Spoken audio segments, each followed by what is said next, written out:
Os problemas dos galegos para falar inglés teñen que ver sobre todo coa pronuncia. Para superar esa dificultade naceu unha nova aplicación interactiva feita a medias entre as universidades de Santiago e de Vigo. Un equipo de expertos deseñou o xogo que nos ensina a pronunciar a medida que avanzamos etapas do Camiño de Santiago.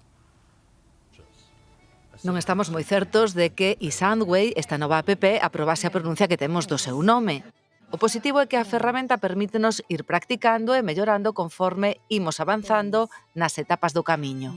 Empezaría o xogo e o alumno, según vai conseguindo os distintos retos, vai ter distintas vieiras.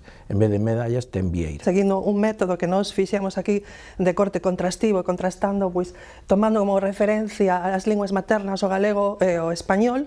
Empezar primeiro coas vogais, secuencias vocálicas, despois as consonantes.